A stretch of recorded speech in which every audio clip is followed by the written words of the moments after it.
Hello, everybody. I'm Victoria Mitchell, 34 years old. And 3 weeks before Christmas, I got a phone call that shattered everything I thought I knew about loyalty, love, and my own family. Within hours, my parents banned me from family Christmas because my divorce would embarrass the family. But what came after, the unexpected inheritance, the mansion in Bedford, and the Christmas Eve gala that went viral, taught me a truth I never saw coming. Sometimes losing the family you were born into is the only way to discover the family you truly deserve. Before we go any further, please take a moment to like and subscribe, only if this story speaks to you. And tell me where you're watching from and what time it is, because what I'm about to share is something I never imagined would happen. Yet somehow, it became the moment that reshaped my entire life. For 8 long years, I lived inside a marriage that looked flawless from the outside and hollowed me out from the inside. My ex-husband had mastered the art of being charming at dinner parties and condescending behind closed doors. He never yelled, he never slammed doors. His cruelty was soft, precise, and constant, like a slow leak in the walls of my life. He told me I wasn't thin enough, not focused enough, not smart enough. I'd bring home great performance reviews from work, and he'd say, "Maybe they felt sorry for you." If I made a small mistake, he'd smile and whisper, "This is why you'll never get promoted." Every dollar I spent was questioned. Every message on my phone needed context. Every decision required permission. And the worst part? I thought that was normal. I thought marriage just hurt sometimes. It took me 2 full years of therapy with Dr. Maya Park to recognize the truth. That what I was living in wasn't love. It was erasure. When I finally filed for divorce 6 months ago, I felt like I was taking my first real breath in years. I was terrified, of course. But I was proud. I thought my parents would be proud too. I was wrong. When I told them, we were sitting in their immaculate living room in Manhattan, where every photo on the walls showed smiling faces that no longer existed. My mother, Patricia Mitchell, didn't even blink before saying, "What will people think, Victoria?" Not, "Are you okay?" Not, "How can we help?" Just image, reputation, optics. My father, Richard Mitchell, set down his coffee cup with that slow, disappointed motion he reserved for when anyone in the family dared to be human. "Marriage is work," he said. "You don't just quit when you're unhappy." "He wasn't unhappy, Dad," I said quietly. "He was controlling. He was—" "Therapists make money telling you what you want to hear," he interrupted. "Your sister Caroline has been married 12 years. She knows how to keep her husband happy." It was always like that. Caroline, the golden child in Greenwich with the perfect house, perfect children, perfect Christmas cards. And then there was me, Victoria, the daughter who always needed fixing, adjusting, polishing. My mother nodded in agreement, her pearls catching the light. "Maybe talk to Caroline," she said. "Learn how she maintains things." I wanted to scream. Caroline didn't have panic attacks in grocery store parking lots. She didn't hide receipts in the lining of her purse. She didn't sleep beside someone who cataloged her flaws like it was a hobby. But I knew none of that mattered to them. I said, "The divorce will be finalized next month. I'm not going back." They exchanged a look, a silent, well-practiced performance of disappointment, as if my survival was an inconvenience. 2 days later, my mother emailed me a small request. She wanted me to hide the divorce until after the holidays. "It's not lying," she wrote. "It's discretion. Family matters should remain private." Private, meaning shameful, meaning you. I replied that I wouldn't lie, that I had nothing to be ashamed of, that choosing peace over a toxic marriage was not something I would apologize for. My father called within the hour. "Your mother is trying to help you," he said. "You're being dramatic." Dramatic. That word again. The same word my ex used whenever I cried in the bathroom at 2 a.m. The same word my parents used whenever I tried to express anything real. "Dad," I said, "I'm not being dramatic. I'm done pretending my life is fine when it isn't." He sighed, irritated. "You're making things harder for everyone. Your aunt will be at Christmas. Her son is single and successful. What kind of impression do you think this makes? An honest one, I wanted to say, but honesty had never been welcomed in the Mitchell household. The next morning, my phone buzzed with a family group chat invitation, holiday planning, meal assignments, guest lists. I hadn't even opened it yet. I was still holding the phone, staring at the notification, wondering how to gather the energy to step back into that space. What I didn't know, what I couldn't have known, was that opening that group chat would change everything. Because inside it, I was about to discover something I never expected. My name wasn't there, and that was where my real story began. I stared at the family group chat notification for a long moment before finally opening it. My mother had typed out a long message, her signature holiday spreadsheet disguised as a paragraph. There were lists of dishes, lists of arrival times, lists of which relatives were flying in from Boston, Seattle, and London. Every line sounded like she was planning a state dinner rather than Christmas Eve at Caroline's home in Greenwich. I scrolled slowly, taking in the familiar choreography of holiday perfection. Caroline and her husband, confirmed. Andrew, my brother, joining via video from London, confirmed. Aunt Margaret, Uncle Robert, Cousin Jennifer, the judge couple from my mother's charity circle, my father's business acquaintances, all of them neatly categorized, assigned a seat at the table. I reached the bottom of the list, then scrolled back up, certain I'd missed something. I hadn't. My name wasn't there. Not forgotten, not misplaced, just absent. My fingers trembled slightly as I typed, "Mom, I'm not on the list. Did you forget to add me?" 3 dots appeared, then disappeared, then appeared again, like my mother was rehearsing which version of the truth would sound the most polite. My father responded first. "We need to talk. Call your mother." A knot tightened in my stomach. I dialed immediately. She answered on the first ring, as if the phone had never left her hand. "Hi, sweetheart," she said brightly. Too brightly. "Did you need something? Did you forget to add me to the Christmas Eve list?" There was a pause. I heard a door close on her end, the muffled clink of something being set down. "Oh, honey," she finally said, with that soft, patronizing tone she reserved for waiters who brought the wrong order. "We thought it would be best if you sat this one out." "Sat this one out?" My voice cracked. "It's Christmas, Mom." "That's exactly why," she replied. "This year's gathering is important. The Brooks are hosting, and they'll have several high-profile guests. We need everything to look cohesive." "Cohesive?" I whispered. "You mean without me?" "Don't be dramatic," she snapped. "It's just a precaution. Caroline's husband invited a colleague from his firm. Your aunt invited the Hartfords. Everyone there is successful, established, well, settled. And I'm not? You're mid-divorce, Victoria. People will talk." I felt heat rising in my throat. "Let them. It's the truth." "We don't air private matters," my mother said sharply. "And you refusing to be discreet makes this harder for everyone." "For everyone or just for you?" Silence. The kind that tells you everything. My father joined the call then, his voice filling the speaker with cold authority. "Your mother is right. This isn't the year for you to attend. It sends the wrong message." "The wrong message about what?" I asked. "About our family values." There it was, the truth displayed like an ugly centerpiece. "So my leaving an abusive marriage reflects poorly on your values?" "If you'd worked harder," he said, "it might not have come to this." 8 years of gaslighting, minimized in a single sentence. "He monitored my spending," I whispered. "He tracked my phone. Every marriage has challenges," my mother interrupted. "You just gave up." "I didn't give up. I fought every single day just to stay afloat." "Not hard enough," my father said. In that moment, I wasn't 34. I was a teenager again, sitting on the cold marble floor of that same house, being told I wasn't applying myself, that I needed to try harder.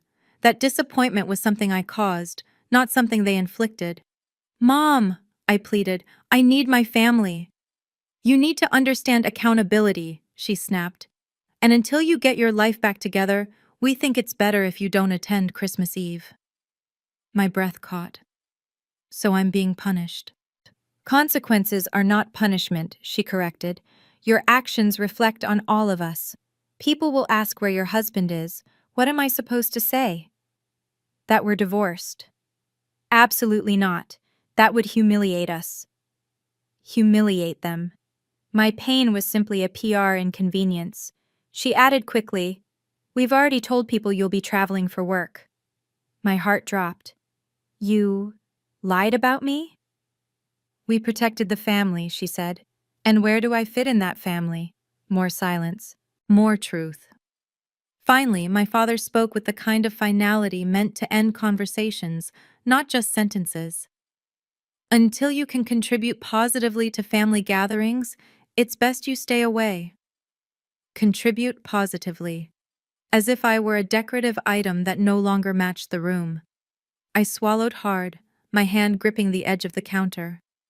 And how will I know when I'm welcome again? We'll let you know, my mother said. When you're back on track. Back on track. Meaning remarried. Meaning silent. Meaning small. I hung up before my voice betrayed me. For a long time I stood in my kitchen, letting the weight of their rejection seep into every corner of the room. Left out of Christmas. Erased from my own family. Rebranded as a liability. My phone buzzed. Another notification. The group chat lighting up again. Only this time, the conversation wasn't about food or schedules. It was about me. And the moment I opened it, everything changed. The group chat exploded with messages the moment my parents ended the call. Notifications stacked across my screen like falling dominoes. I opened the thread hesitantly, already bracing myself. My mother had typed a long update about Christmas Eve at Caroline's home in Greenwich. What everyone should bring, which side of the table would be set for guests, where out-of-town relatives would stay. I scrolled through, my heart thudding quietly until I reached the new section. They'd listed logistics for all attending family members. Once again, the list was complete. And once again, my name wasn't there. I wasn't just missing. I had been deleted. 3 messages popped up at once. Mom, let's stay focused, everyone. We don't need unnecessary drama this year. Dad, we expect a smooth evening. Caroline, Mom, maybe this isn't... Message deleted. I felt the air thicken around me. Deleted. Even my sister couldn't leave a breadcrumb of dissent. My fingers hovered over the keyboard for several seconds before I finally typed, "I understand. Thank you for letting me know." It was the calmest lie I'd ever told. I set my phone face down on the counter. The room felt suddenly too quiet, as if the silence were stretching itself thin over every surface. For the first time in a long while, I broke down, not dramatically, not loudly, but with a slow, aching grief that comes from realizing home isn't a place you can return to. I thought of my grandmother, Eleanor Whitman, the only person in the Mitchell family who had ever seen me without judgment. She'd lived her whole life building something from nothing, investing in properties in Manhattan and Westchester long before either became symbols of wealth. She used to tell me, "Your parents see the world through filters, darling, but you see people." I missed her so much it hurt. 6 months earlier, during her last days at New York Presbyterian Hospital, she had held my hand with surprising strength. She'd whispered something cryptic. "When you're ready to choose yourself, Victoria, go see Harrison." Back then, I didn't understand. I thought she meant emotionally, spiritually. I didn't think she meant literally. My phone buzzed, pulling me back. A text from an unknown number. "Ms. Mitchell, this is James Harrison. Per your grandmother's instructions, I am reaching out again. It's important." I wiped my cheeks. Important? Important enough for Grandma to insist? I dialed immediately. "Mr. Harrison, this is Victoria." His voice was warm but firm. "Your grandmother anticipated you'd contact me when you needed clarity. I believe that time may be now. Can you come to my office tomorrow afternoon?" I hesitated only a moment. Yes, I'll be there. That night, sleep didn't come easily. I lay awake replaying the conversation with my parents. The dismissal, the shame, the indifference. I kept trying to imagine a version of the holidays where I still belonged, where I still had a seat at the table. But that image dissolved every time I remembered my mother's voice. You're off track. By morning, the hurt had settled into something quieter, something steadier, a kind of resolve. When I arrived at Whitman and Harrison Legal Group in Midtown Manhattan, the receptionist greeted me like she had been expecting me all week. She offered tea, guided me down a hallway lined with framed documents and old photographs of New York in the 1970s, my grandmother's era. Mr. Harrison entered a moment later. A distinguished man in his 60s, with silver hair and the calm presence of someone who had handled decades of family secrets. Victoria, he said warmly, your grandmother spoke of you often. My throat tightened. I miss her. She missed you too, he said gently, and she planned for you with remarkable intention. He walked to a filing cabinet and retrieved a thick folder with an embossed seal. My grandmother's name, Eleanor Whitman, was printed elegantly across the top. She left very specific instructions, he said, sitting across from me. She believed you would need this at a pivotal moment in your life. I swallowed. What kind of instructions? He studied me as though weighing how ready I truly was. Then he pulled out a cream-colored envelope, heavier than normal, with my name handwritten in her looping script. Your grandmother wanted you to receive this when you were choosing yourself over those who diminished you. My breath caught. She said that? She predicted the timeline almost exactly, he nodded. 6 months after her passing, give or take. I took the envelope with both hands, the paper trembling slightly. My grandmother's handwriting felt like a touch from the other side of time. There's something else, he added, reaching into the folder again. Something she insisted accompany the letter. He placed a single object on the desk between us. A key, heavy, brass, ornate. The kind used for old estates. The kind that unlocked more than just doors. My heart hammered wildly. What is this key for, Mr. Harrison leaned back, folding his hands. It leads to what your grandmother called your freedom, and what others might call your inheritance. I stared at the key, its weight, its promise, its quiet truth. In that moment, I didn't know everything it meant. I didn't know it would change the entire trajectory of my life. I only knew that something in me, something small and bruised, finally straightened its spine. The answer was in the letter, and I was finally ready to open it. The creased edges, the weight of the paper, the familiar handwriting, everything felt like my grandmother had reached out from another world to steady my hands. When I finally broke the seal, a soft scent of lavender rose up, the same fragrance she always kept in her dresser drawers. Inside was a letter. Just one page. But it felt heavier than any document I had ever read. My dearest Victoria, if you're reading this, then the people who should have protected you have shown you who they truly are. Do not let their smallness shrink you. You were never meant to be quiet. You were meant to shine. My throat tightened. I blinked hard and kept reading. The key belongs to Bedford Estate, the home your mother always envied but never knew I owned. It is yours, fully, freely, without condition, not charity, not pity, a gift for you to begin again. I stared at the line, stunned. Bedford Estate? The mansion in Westchester County? The one my mother used to talk about with reverence during Christmas light tours, imagining what it would be like to live behind its gated drive?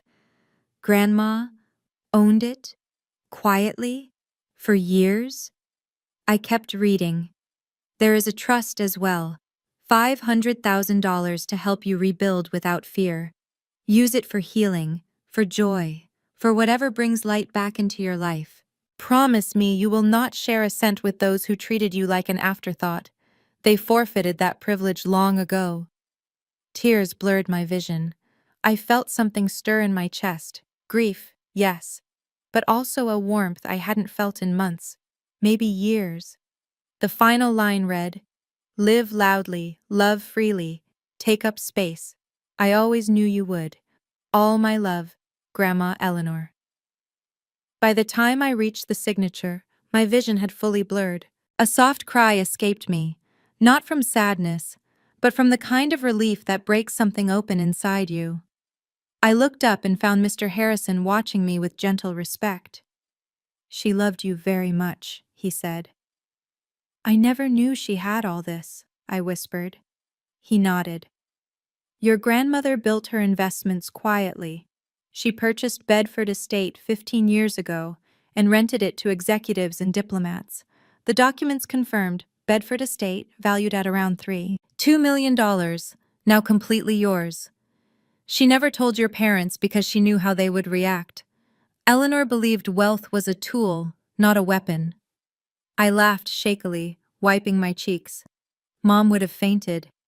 She suspected Eleanor had money, but she never understood the extent. Mr. Harrison slid another folder across the desk. "This contains the property deed, the trust details, contact information for recommended financial advisors, therapists too. She insisted on that. And," he smiled, "a party planner." "A party planner?" I blinked. He chuckled softly. "Her exact words were, 'When Victoria is ready, she'll know how to celebrate properly.'" My chest tightened again, this time with a small spark of something unfamiliar, something warm, hope, maybe. "She also included one final clause," he said. "You are not allowed to financially support your parents with this inheritance. Not a loan, not a gift, nothing. Eleanor knew them well." I nodded slowly. "She always protected me. And she continues to," he said. When I left the office, the winter air wrapped around me like a clean slate. I walked several blocks before I even noticed the cold, the hum of traffic, the soft glow of holiday decorations going up across Midtown. Then I stopped, because something inside me shifted. The version of Victoria who begged her parents for a seat at their Christmas table. The version who believed her worth was a reflection of how well she could fit into their standards. The version who kept shrinking to make others comfortable. She was still there, but she wasn't steering anymore. I looked at the key in my hand, heavy, antique, full of promise. A home, a real home, one that belonged to me and only me. And for the first time in my adult life, I let myself imagine what Christmas could look like if I weren't just tolerated, but welcomed. I pulled out my phone and texted my closest people, Rachel Alvarez, my divorce lawyer turned unexpected confidant, Maria Santos, who had been quietly supportive in ways that mattered, and a few coworkers who had shown real kindness during the hardest months. "Christmas at my place this year? No judgment, no drama, just good food and warmth." Rachel responded instantly with, "Absolutely, I'm bringing wine, a lot of wine." Maria replied with heart emojis. Two colleagues chimed in, excited and supportive. The idea began to grow like a spark catching dry wood. Why stop at a small gathering? Why not host an entire Christmas feast for people who actually show up, who care, who understand that family isn't defined by DNA but by presence? I stood on the sidewalk in Midtown, clutching the key, snow beginning to fall in slow, forgiving flakes. I whispered to myself, "Let's do it." I was done begging for space at someone else's table. It was time to build my own. 3 days later, I would step through the doors of Bedford Estate. And within those walls, I would begin rewriting everything I thought I knew about home, family, and belonging. But for now, all I knew was this. Christmas was coming. And this time, it was mine. The first time I drove through the stone gates of Bedford Estate, it didn't feel real. The long, tree-lined driveway curved through quiet acres dusted with early winter snow, leading toward a home I had only seen in glossy holiday magazines, never imagining it would one day be mine. The mansion rose before me, elegant and timeless, with tall windows glowing faintly in the late afternoon light. I stood there for several minutes, key in hand, breath clouding in the cold air, feeling a strange mix of disbelief and belonging. When the heavy front door finally swung open and I stepped inside, I felt something I hadn't felt in years, maybe ever. A sense of being anchored, of having a place where I didn't need permission to exist. The foyer alone was larger than my entire former apartment. Soft, natural light filtered in from the floor-to-ceiling windows, illuminating marble floors that echoed faintly under my steps. The scent of cedar and old books lingered in the air, the legacy of whoever had lived here before. It felt lived in, but waiting.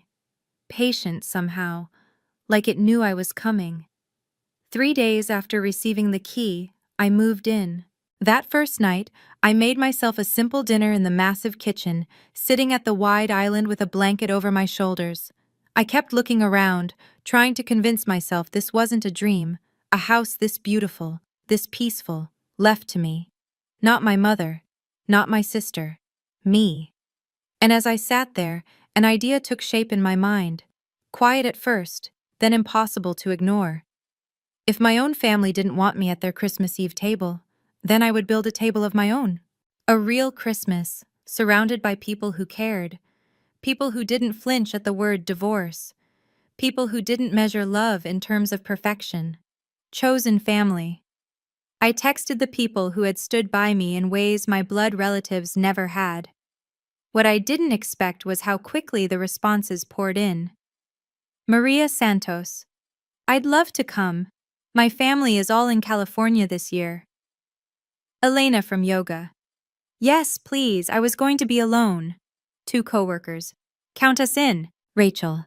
I'm bringing wine, and maybe a guest or two. Hope that's okay. Within 24 hours, my tentative guest list had grown to 29 people choosing to spend Christmas with me, not out of obligation but out of genuine connection. It overwhelmed me in the best possible way. Of course, I knew I needed help to pull this off, so I contacted the party planner my grandmother had recommended, David Lennox, a man with a soft voice, sharp eye, and a sense of humor that felt like a warm blanket. He arrived the next morning, stepping into the foyer with a knowing smile. "Ah," he said, looking around. "You're the granddaughter Eleanor always talked about." "You knew her?" I asked. He nodded. "She told me you had a spark everyone else kept trying to smother. She said, 'One day, Victoria will host a party that reflects who she really is.'" The words hit me squarely in the chest. I hope I live up to that. "You already are," David said gently. We walked room to room, discussing details, burgundy linens for the dining table, gold accents for warmth, soft lighting to make every corner feel inviting. He listened carefully, then smiled. "You don't want grandeur," he said. "You want welcome." Exactly. Once preparations were underway, I called a catering service in the Upper East Side. The same elegant company my mother had always tried to book but could never secure during the holidays. They were fully booked. Until I mentioned Bedford Estate. Suddenly, a slot opened. During the next 2 days, the house transformed. Fresh garlands draped the staircase, candles lined the halls. A massive Christmas tree shimmered with golden ornaments in the living room. Everything felt warm, rich, and quietly magical. On the morning of Christmas Eve, I stood in the middle of the dining room as sunlight spilled across the long table set for 29 guests. Crystal glasses, polished silver, burgundy and gold in perfect harmony. It didn't feel like someone else's house anymore. It felt like mine. Around noon, the scent of roasting turkey filled the air. Caterers moved gracefully through the kitchen, arranging trays, stirring sauces, checking temperatures. The house hummed with life, the kind I had never experienced during holidays with my own family. A knock sounded at the door. I opened it to find Rachel standing there, wrapped in a deep red coat, holding 2 bottles of wine like trophies. "Welcome to your new life," she announced. I laughed, pulling her into a hug. "You're early." "I brought a friend," she said, stepping aside. Standing behind her was Daniel Cho, the CEO of BrightPath Technologies, my boss, the man whose approval usually felt galaxies away. And yet, here he was, looking warm, slightly awkward, and surprisingly relieved. "I hope you don't mind," Daniel said. "Rachel invited me. Holidays can be complicated." "Of course," I said genuinely. "I'm really glad you came." He smiled, and some of the tension in his shoulders softened. I realized then that we were all carrying our own kind of loneliness, our own kind of story. More guests arrived. Maria, the author Sophia Stratford, two co-workers from finance, a couple of Rachel's clients, my yoga instructor, even the receptionist from Dr. Park's office. Each one walked in with arms full of food, gifts, holiday desserts, and the kind of warmth I had never known in my childhood home. By 3 p.m., the house was glowing, fireplace crackling, soft holiday music playing, guests laughing as they drifted between the living room and kitchen. David adjusted the final centerpiece on the table, then stepped back with satisfaction. "It's perfect," he said. I took a slow breath, looking around the room filled with people who had chosen to show up for me. It felt like stepping into the life I should have always had. And the Christmas feast hadn't even started yet. The house felt alive in a way I had never experienced during any holiday in my childhood. Laughter moved through the rooms like warm air, drifting up into the high ceilings and curling around the edges of the grand staircase. Candles flickered softly along the mantel. The Christmas tree glowed like it had been waiting all year for this exact night.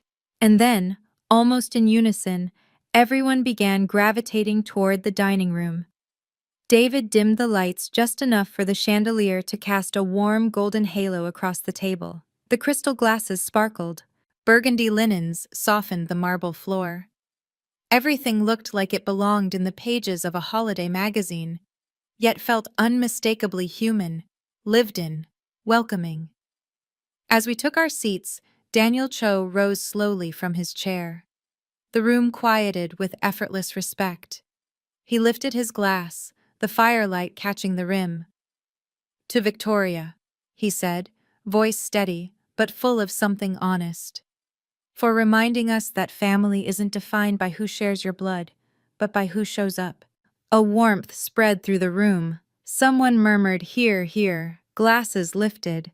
Then Sophia Stratford, the best-selling author with a voice as smooth as velvet, raised her own glass.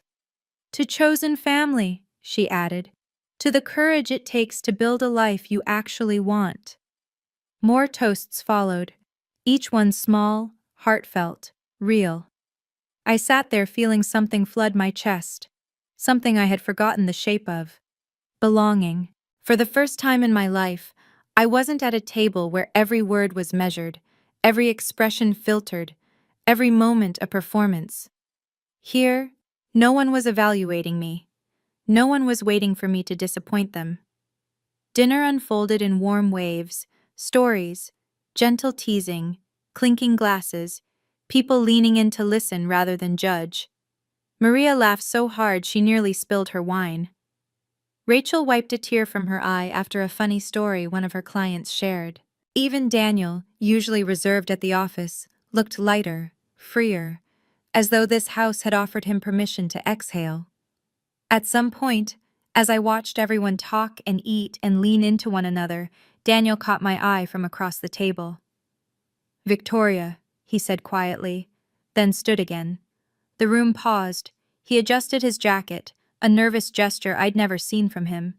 "I don't usually discuss work at social gatherings," he began, "but, surrounded by this much sincerity, it feels right to say this here." My breath caught.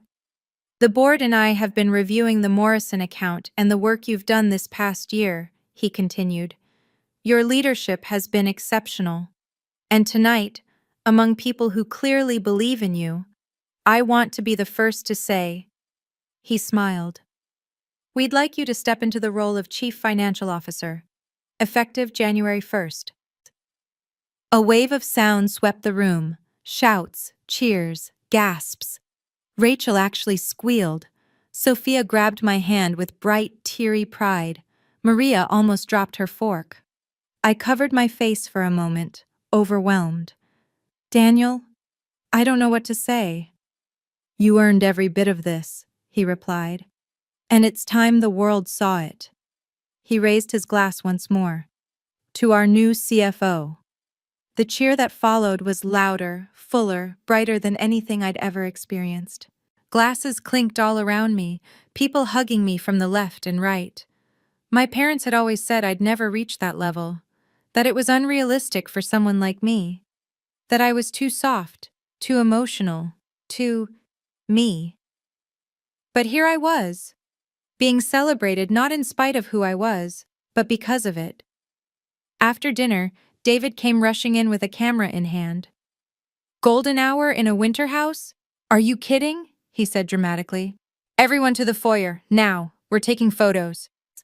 The staircase glowed with warm, ambient light as 29 people arranged themselves across the steps, laughing, adjusting coats, squeezing in shoulder to shoulder. Sophia stood beside the tree. Daniel leaned casually against the banister. Rachel wrapped her arm around my waist, whispering, "Your grandmother would be losing her mind right now." When David snapped the final shot, he handed me my phone. "Take a look," he said. I did, and my breath caught. The photo looked like something out of a holiday film, a group of accomplished, joyful people glowing beneath the chandelier, the marble foyer behind them shimmering with warmth. And right in the middle was me, smiling with a kind of peace I didn't recognize at first. "Post it," Rachel urged. "Let the world see you exactly as you are right now." I hesitated, not out of fear of judgment, but out of unfamiliarity. I'd never shared my life like this, not authentically, not proudly. But then I thought of my grandmother's letter. Live loudly, take up space. I opened Facebook. I uploaded the album. Grateful for chosen family and new beginnings. Blessed for the people who show up, who celebrate honestly, who create space for authenticity. Merry Christmas from Bedford Estate. I tagged the location, Bedford, Westchester County, the neighborhood my mother had dreamed about for decades, the one she had never believed I could belong to. Then I posted it. Within minutes, likes began flooding in, comments, shares, warmth, recognition. And I had no idea that this single post, these photos taken on a staircase bathed in golden light, would ignite something far bigger. By the next morning, the Christmas glow inside Bedford Estate was still warm in the air, but my phone was already buzzing nonstop. Notifications cascaded across the screen, likes, comments, messages from coworkers and old classmates I hadn't heard from in years. The staircase photo had taken on a life of its own. "This looks magical. You look radiant. Is that Daniel Cho? Is that Sophia Stratford?" The comments kept pouring in. People were sharing the post. Sophia, with her 1,000,000 followers, had reposted the photo with the caption, "This is what real family looks like." But beneath all the excitement and warmth, I noticed something else. A small line of text. Seen by Patricia Mitchell. Seen by Richard Mitchell. My parents had looked at every single photo. The first call came seconds later. I let it ring. Then another. From Dad. Ignored. Then a text from my mother, written in her crisp, clipped tone. "Mom, where did you get that house?" Before I could even process that, another came in from my father. "Dad, call us immediately." Then, "Mom, is that the Bedford property? How? Call us now." "Mom, Victoria, answer your phone." I was still staring at the screen when Rachel walked into the kitchen wearing one of my oversized holiday sweaters and carrying 2 mugs of coffee. "Morning," she said cheerfully. Then she saw my face. "Oh no, the Mitchells have awakened, haven't they?" I handed her the phone. She scrolled. "Wow, they're unraveling fast." Before she could finish reading, her phone rang. I looked at the caller ID and burst out laughing. "Oh my God, my mom is calling you." "How does she even have my number?" she asked. "No idea," Elle said, but she hit answer and put the phone on speaker. "Turner Law Offices, this is Rachel Alvarez." "Ms. Alvarez, this is Patricia Mitchell. I need to speak to my daughter immediately." Rachel smiled at me as she replied, "I'm afraid she's not here with me at the moment, and even if she were, I'm not her social secretary." Did she tell you she bought that house? My mother demanded. She didn't buy it, Rachel said sweetly. But thank you for calling. Happy holidays. She hung up before my mother could unleash the next wave of panic. I doubled over laughing, the kind of laughter that feels like relief wrapped in disbelief. Oh, she's spiraling. You haven't even seen the rest, Rachel said, sliding my phone back to me. I opened the message thread again. Aunt Margaret, your mother is having a breakdown. What is happening? Caroline, Mom says you stole Grandma's estate. I told her that's insane, but she won't calm down. Mom, take those photos down immediately. This is humiliating. Dad, you're making us look foolish. People are asking questions. Then the message that revealed everything. Mom, how could you not tell us about the inheritance? We are your parents. We had a right to know. Eleanor's estate was supposed to be shared equally. I stared at the words, feeling something settle inside me, not anger, not shock, something simpler, clarity. It was never about me, never about my well-being, never about my happiness. It was, and always had been, about what I could offer them: access, status, social leverage. And now I had something they couldn't control. More messages flooded in. Dad, we need to talk. Come to the house now. Mom, your father's golf friends saw the photos. How do you know Sophia Stratford and Daniel Cho? Why weren't we introduced, Mom? We could have leveraged these connections, Mom. Call us right now. Rachel looked at me. Do you want to answer any of that? No, I said. For once in my life, absolutely not. She smiled. Good. Throughout the afternoon, the fallout spread like wildfire. My mother's church friends commented beneath my Christmas post. What a beautiful home. Patricia, you must be so proud. Surprised you weren't there with her. My mother didn't reply. Caroline texted again. Mom lost 2 positions on her charity committees. People think she lied about you traveling. She's blaming me now. Please just talk to her. I typed, deleted, typed again, then finally put the phone down. No response. As evening fell, my notifications buzzed again, this time with a long email from my mother. The subject line made me laugh, though nothing about it was funny. Moving forward as a family.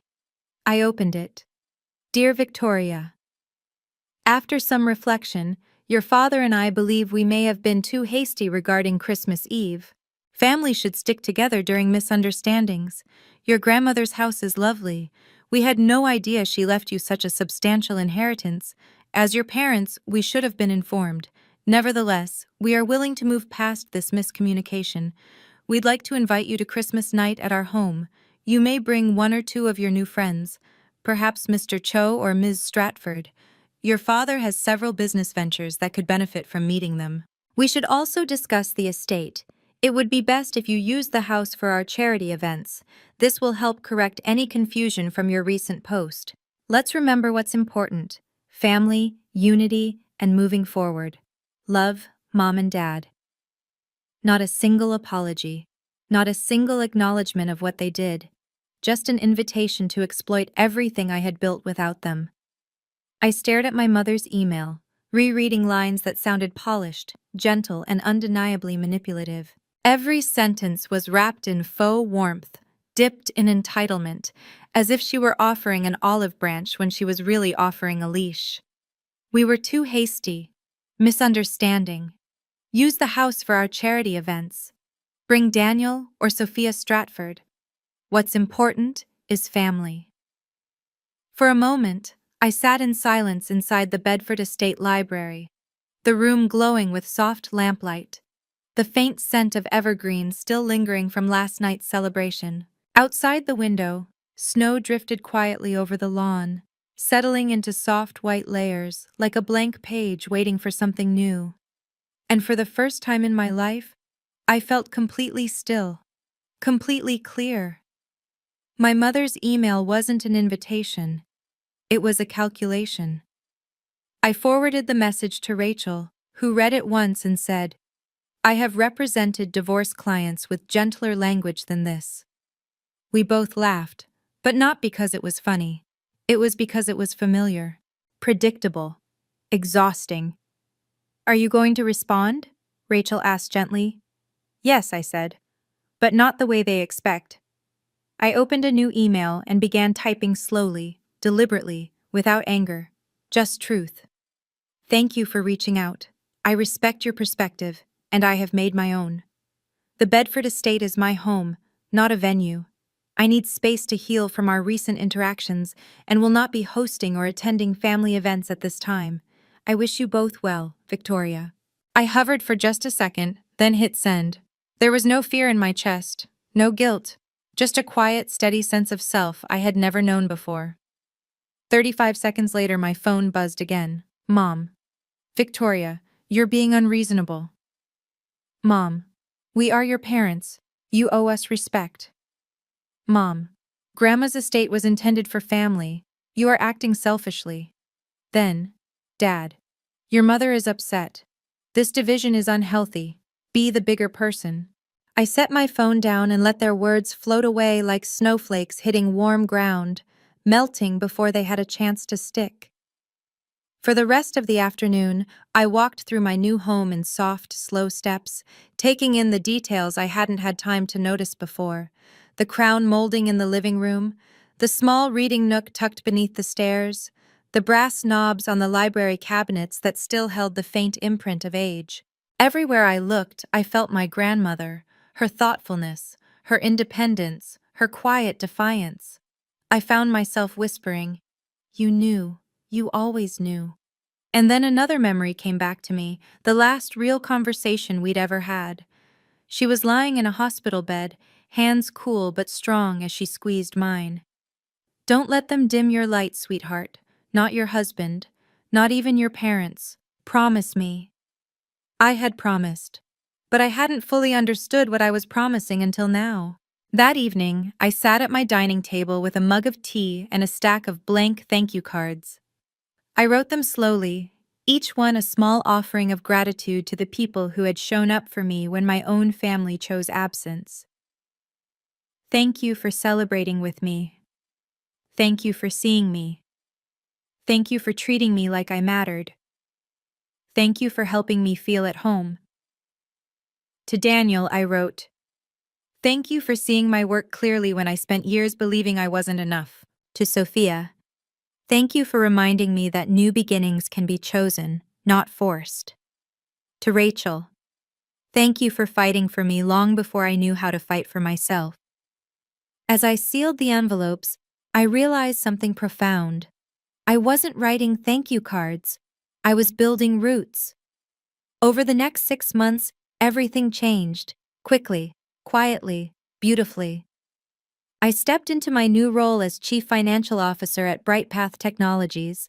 My corner office overlooked Manhattan, the skyline stretching out like a promise I never believed I deserved.